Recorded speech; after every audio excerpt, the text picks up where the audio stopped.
Okay, there's no way around it. We have to admit that we, as a species, we human beings, are quite complex creatures. Still, that hasn't stopped us trying to understand why we do the things we do the way we do them. From ancient philosophers in Greece or China to the astrologers who were looking for answers in the stars and their constellations, we've been busy trying to make sense of ourselves for quite some time. More recently, behavioral sciences have gained an increased understanding of who we are as a species, what motivates us, what demotivates us, why we follow some people and why we seemingly contradict ourselves so often.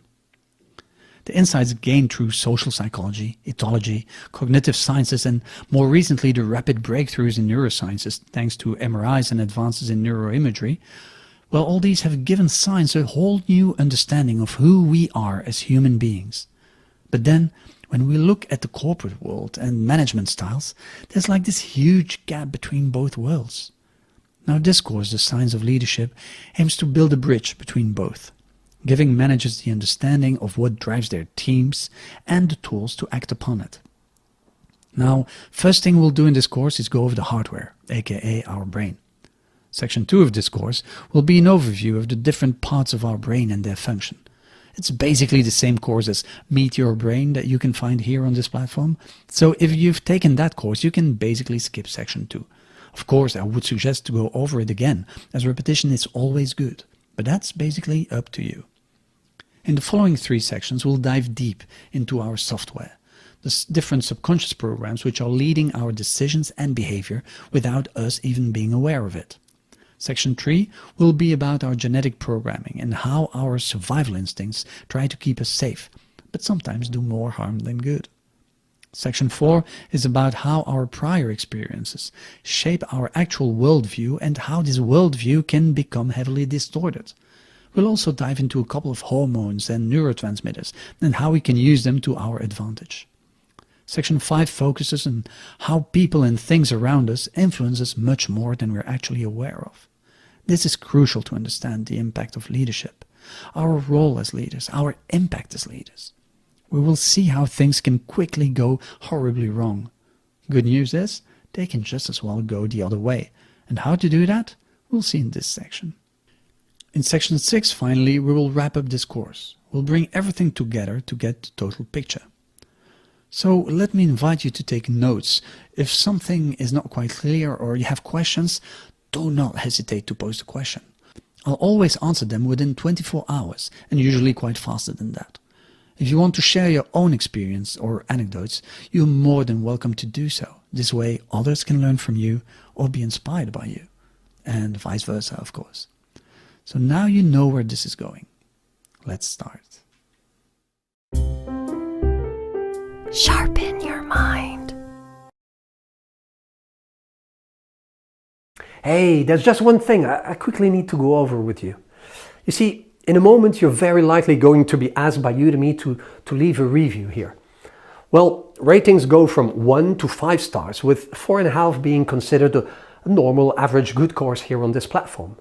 Now, I understand that for some of you it is still way too early to have an opinion about the content of this course, right? Well, in that case you can just choose to skip the review altogether to a later moment. I'm saying this because, well, I've had people leaving 3 stars thinking it meant something like neutral. 3 stars mean this course is really, really bad. Never buy a course on Udemy with 3 stars average. So, if you feel you haven't seen enough of this course, well, just skip the review button and click on Ask Me Later. Thanks. Bye. Hello, and welcome to the Science of Leadership. My name is Gregory, and I will be your host for the time you decide to spend here. I'm a psychologist with a master in communication. My specialty is the brain, how it works and how it impacts our behavior. Starting from there, I apply this knowledge to all types of fields. In this course, obviously, it will be applied to leadership, but don't worry. This is not about dry theories and complex scientific explanations. You see, I'm much more a communicator than a scientist myself. I'm a big fan of edutainment and try to apply that in my courses as well. So who am I to talk about leadership? First of all, it won't be so much me talking about it, as much as the studies, experiments and theories talking for themselves. Now, I have been giving workshops and coaching on leadership for the last 10 years and have been dealing myself with teams for almost 2 decades now. To understand how and why leadership works, we first need to understand what triggers us. We'll be diving deep into our subconscious motivational processes. We'll have a look at our brain, call it our hardware, and the subconscious programs running in it. That's basically our software. In the following lectures, I will provide a framework based on the latest insights in cognitive psychology and related fields. Within this framework, I will present you studies, research and experiments on human behavior, and I will show you how they apply to leadership and team management. So expect tools, concrete and simple tools that you will be able to use right away with your team and colleagues. In the end, this course will open the way for a new understanding of motivation and communication, towards a new, highly effective and sustainable model for leadership in this 21st century. I'm thrilled you decided to join me on this journey, packed with insights and aha moments. The final aim of this course is to help you understand your team, keep them engaged and motivated in a productive and efficient context. But most of all, by the end of this course, my aim is that you, as a manager, as a leader, will have understood what a crucial role you play in your team and its success, and that you will be able to leverage that knowledge and guide your team to a new level of collaboration and engagement. So just for a couple of seconds, think about that. What would it mean to you, to your department, to your business, if that were to happen? An engaged workforce, focused and motivated. Can you see it? Now keep sight of that, because that's our destination. That's where we are going.